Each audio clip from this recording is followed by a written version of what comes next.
राज्य परिवहन महामंडळानं कंत्राटी पद्धतीनं भाडेतत्वावरती घेतलेल्या इलेक्ट्रिक बस प्रकल्पावरून आता प्रश्नचिन्ह निर्माण झालंय। या प्रकल्पामुळे एसटीचा तोटा वाढत असल्याचा आरोप करत कर्मचारी संघटनांनी प्रकल्प रद्द करण्याची मागणी केलेली आहे। तर दरम्यान या प्रकल्पाचा आढावा घेण्यासाठी सोमवारी मुख्य सचिव आणि परिवहन सचिव यांच्या अध्यक्षतेखाली महत्त्वाची बैठक होणार आहे।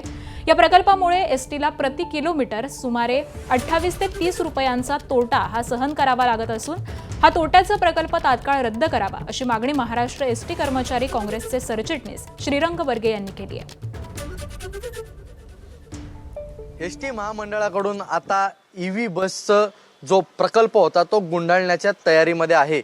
नेमकं काय कारण आहे हे तर जाणून घेऊ, पण या सोमवारी मुख्य सचिवांकडून संपूर्ण या बस संदर्भात एक महत्त्वाची बैठक बोलवण्यात आली आहे। सध्या आपल्यासोबत एसटीचे अभ्यासक श्रीरंग बर्गे आहेत। सर, काय सांगाल, एकंदरीत हा प्रकल्प आता सरकार गुंडाळण्याच्या तयारीमध्ये आहे, नेमकं काय कारण आहे? हा प्रकल्प सरकारला जी अपेक्षा होती की ईव्हीच्या गाड्या आल्या पाहिजेत, त्या मोठ्या प्रमाणात आल्या पाहिजे, प्रदूषण कमी केलं पाहिजे, पण ती सरकारची अपेक्षा या प्रकल्पातून पूर्ण झालेली नाही, कारण गाड्या आल्याच नाहीत। आता याच्यातून होतंय काय की प्रति किलोमीटर याच्यामध्ये तोटा होतोय 28 ते 30 रुपये, आणि एसटी महामंडळ आर्थिक तोट्याच्या खाईत लोटलं जातंय, अशी विदारक परिस्थिती निर्माण झालेली आहे।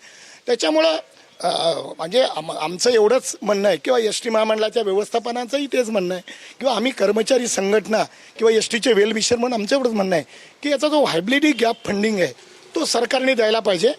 सोमवारी मुख्य सचिवांनी बैठक बोलवली आहे या संदर्भात, त्या संदर्भात आपण काय सांगाल?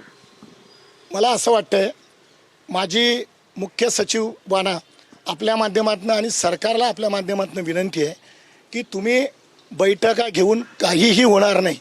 या विषयावरती अनेक बैठका सरकार स्तरावर झालेल्या आहेत, कंपनीशी एसटी महामंडळाने घेतले आहेत, सरकारने घेतलेले आहेत। या गाड्या येऊ शकत नाहीत। मला असं वाटतंय हे असला विषारी प्रयोग करून एसटीवरती जी आज आर्थिक संकटात आहे ते करण्यापेक्षा जे आता परिवहन मंत्र्यांनी चांगली घोषणा केली आहे की स्वमालकीच्या 2000 गाड्या ईव्हीच्या आणायच्या, त्या आणाव्यात आणि हा प्रोजेक्ट गुंडाळावा। आपल्याबरोबर श्रीरंग बर्गे ज्यांनी सांगितलं आहे की हा प्रकल्प लवकरात लवकर बंद व्हावा, कारण की यांनी एसटी महामंडळाचा फायदा नाही तर तोटाच होणार आहे।